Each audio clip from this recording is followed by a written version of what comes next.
Olá, seja muito bem-vindo a mais este vídeo. Eu sou Adolfo Clar e hoje eu quero estar respondendo aqui a um amigo, né, que comentou aqui no canal sobre professores com várias formações, né? E então assim, vou pedindo que se inscreva no canal, assine as notificações. E ele fez uma afirmativa que eu achei muito engraçado, né? Ele colocou o seguinte: né? Perdão, os professores que conheço que têm múltiplas formações são apenas quebra-galhos, não professores de verdade. Eita, o bichão é bravo, hein, cara? Professores com múltiplas formações são apenas quebra-galho. E quem disse que o quebra-galho não é útil? Pô, quebra-galho é extremamente útil. Aquela pessoa que, se precisar numa escola, precisar da aula de português, ele dá. Se precisar de uma aula de matemática, ele dá. Se precisar de uma aula de ciências, ele dá. Se precisar de uma aula de história, ele dá. Se precisar, sabe assim, o professor que tem múltiplas, é claro que o professor que tem múltiplas formações tem aquela que ele se dá, né? Então, por exemplo, eu sou formado em História. Eu tenho formação em Teologia também, né? Então, o que acontece? A minha perspectiva é histórica. É histórica. E me ajuda no campo da teologia, né? Então, assim, eu sou professor de grego. Dou aula de grego bíblico em seminário e tal. E o que acontece? Então, quer dizer que eu sou um quebra-galho? Sim. Se tiver que falar sobre a história do cristianismo, eu sei. Se tiver que falar sobre, sei lá, cristianismo primitivo, eu entendo. Se eu falar, eu posso falar da relação entre Império Romano e judaísmo. Eu sei falar. Por quê? Porque eu conheço sobre o Império Romano. Eu tenho estudado sobre o Império Romano. Então, dialogar entre essas duas matérias, por exemplo, me ajuda muito. Tanto para explicar uma quanto a outra. Né? Então, assim, eu sou um quebra-galho? Sou. Com orgulho. Né?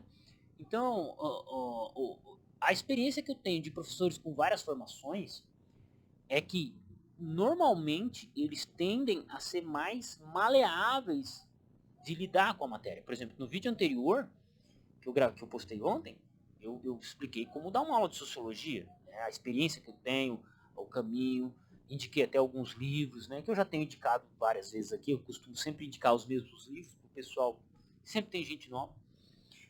Então, assim, no meu ponto de vista, seria uma falta de respeito falar que o professor com múltipla formação, ele é apenas um quebra-galho. Não, porque o quebra-galho ele é útil dentro da escola, ele tem a função dele. Todo mundo tem sua função. A faxineira, as tias do lanche, salve as tias do lanche, anjos do céu. Ó, mas a tia do lanche é anjo do céu.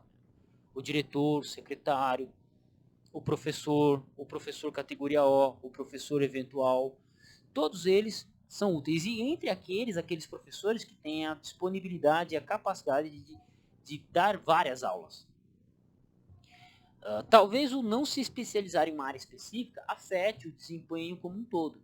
Mas eu particularmente acredito e entendo que, pô, mais uma graduação sempre ajuda, cara. Por exemplo, eu sou formado em História, estou me formando, estou terminando a faculdade de Letras Inglês e Português.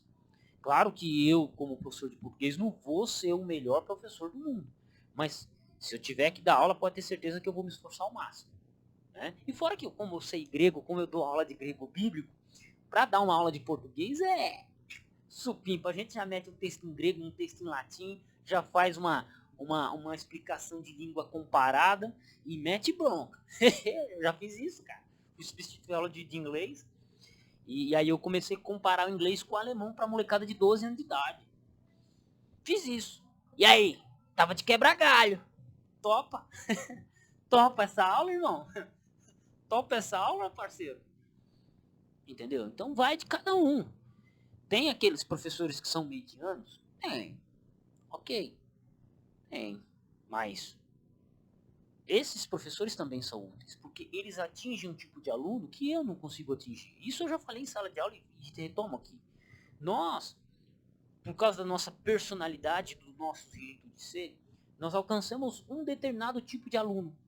Então, os professores, nas suas diferenças de, de postura, diferença de didática, eles alcançam alguns tipos de alunos. E assim todos os alunos vão sendo alcançados. Né? Então, o que acontece? O professor mediano ele é importante, o professor quebra-galho ele é importante, o professor doidão ele é importante, o professor sério ele é importante.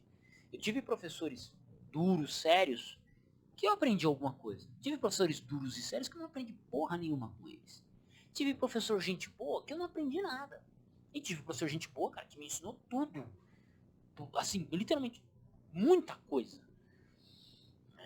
Menciona aqui um professor de sociologia do terceiro ano de ensino médio da noite, lá da Unidade Polo de 2009. Cara, que professor fascinante. O cara era monstro, mano. Por causa dele eu quase quis fazer sociologia ao invés de história. Por culpa dele, cara. O cara era monstro, mano. O cara era monstro, entendeu? Então, mas sobre o professor ter várias formações, na minha opinião, pra mim é bom. Eu acho que pra todo professor é bom, cara, porque vamos supor que você pegue uma escola que falta o professor de geografia. Se você tem formação em geografia, mete bronca. Se você tem formação em história, mete bronca. Se você tem formação em filosofia e sociologia, mete bronca. Né? Claro que, por exemplo, teve uma época que a gente tinha ensino religioso e colocaram o nosso professor de história. Ele não era um bom professor de história. Então, como professor de ensino religioso, era pior ainda. Né? Então você tem aqueles professores que não deviam estar na sala de aula, mas nem como última opção. Mas vamos fazer o quê? Ainda são úteis, né? Porque eles servem de referência do que a gente não deve ser. E essa é a minha visão. Eu entendo que essa é uma resposta do Miguel, porque ele já tinha falado. E aí eu gravei um vídeo respondendo. E aí ele colocou esse comentário dele. Mas, sinceramente, eu acho super importante, sim, os professores quebra-galho. Mesmo que, porque eu também sou um deles. Né? E não me importo. Porque tudo que eu quero é estar na sala de aula, explicando, falando, trocando uma ideia. Fazendo o que eu faço aqui. O que eu faço numa sala de aula é fazendo o que eu faço aqui. Às vezes com mais liberdade, às vezes com menos. Né? Mas é isso. Sabe? E é isso. Tamo junto no campo de batalha. Deus abençoe vocês. Fiquem com Deus. Se gostaram do vídeo, comenta. Me diga a sua experiência. Suas experiências. Compartilhe conosco aí. E bora crescer a comunidade. Tamo junto. Fiquem com Deus e até o próximo vídeo.